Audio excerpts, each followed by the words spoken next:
Bonjour à tous et bienvenue sur cette nouvelle vidéo. Aujourd'hui, je vais vous présenter l'extrudeur plus de chez Dagoma pour la Viscoeasy 200.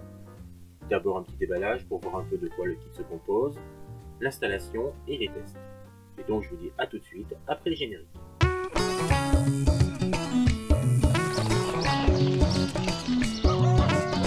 On a la petite pochette, les instructions nécessaires pour pouvoir aller installer tout ça. Voici l'extrudeur avec le capteur dedans.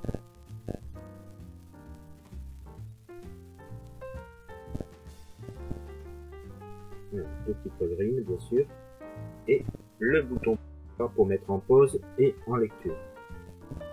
On va installer maintenant notre extrudeur. Donc pour cela on va déjà retirer l'ancien en enlevant les trois vis qui le maintiennent. Nous allons récupérer ces trois vis et le ressort bien sûr. Maintenant on va y insérer les trois vis. Maintenant je vais pouvoir passer mon câble.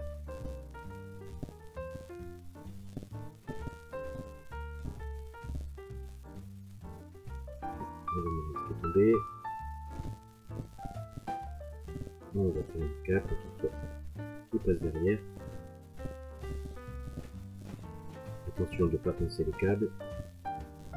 Et il ne nous reste plus qu'à visser. On va installer maintenant l'interrupteur. Donc celui-ci on l'installera pas tout simplement parce que j'ai pas la place. Et il sera remplacé par celui-ci que je mettrai à l'arrière de l'imprimante. Le capteur de l'extrudeur sera positionné sur le Z+. Voilà. Et le bouton poussoir sera connecté sur le Z+.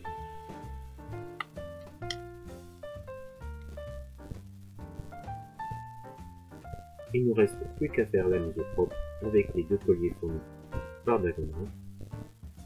Maintenant, ce qu'il va falloir faire, c'est la mise à jour du Marlin, donc du firmware. Le lien Dagoma, je vous le mettrai dans la description. Voilà.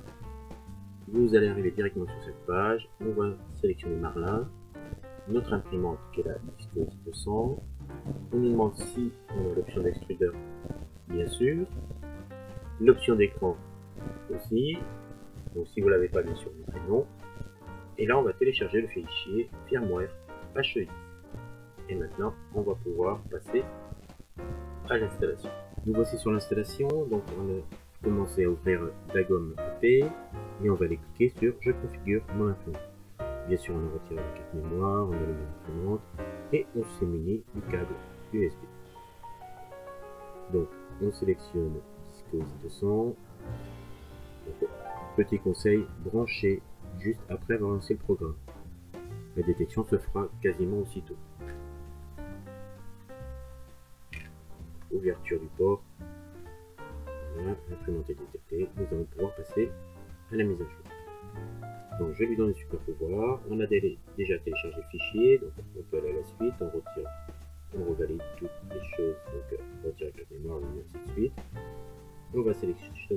On va sélectionner notre fichier HEX, bien sûr dans notre dossier Dagoma. Donc là, vous voyez, on prend bien le fichier HEX et on valide.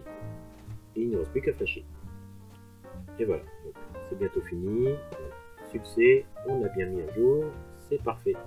Avant de relancer l'imprimante et de faire les tests, comme nous avons réinstallé le firmware, tous les paramètres sont revenus à zéro, donc nous allons faire un réglage d'offset.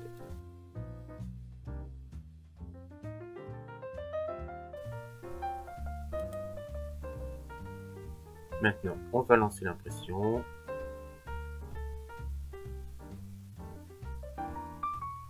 Et on va voir comment ça se passe.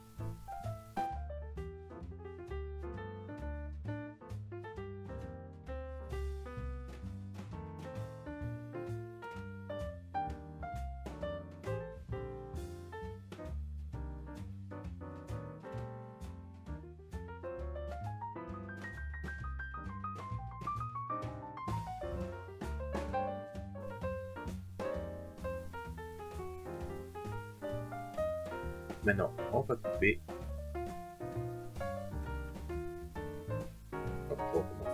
on va couper, voilà, pour faire le test du manque de filament.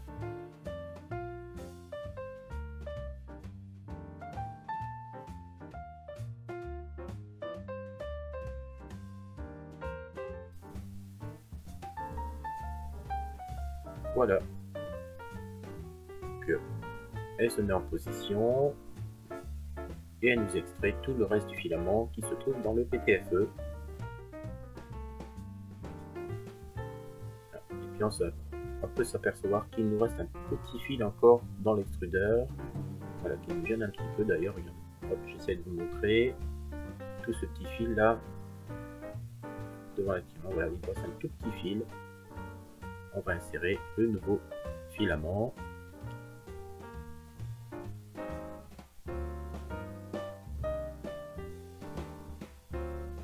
On l'insère, on appuie et là, hop, automatique, le filament avance tout seul. On retire le petit bout de filament qui est sorti de l'extrudeur et on peut appuyer sur le bouton pour redémarrer. Voilà, on pourrait aussi appuyer sur le deuxième bouton, je pense que ça fonctionnerait aussi.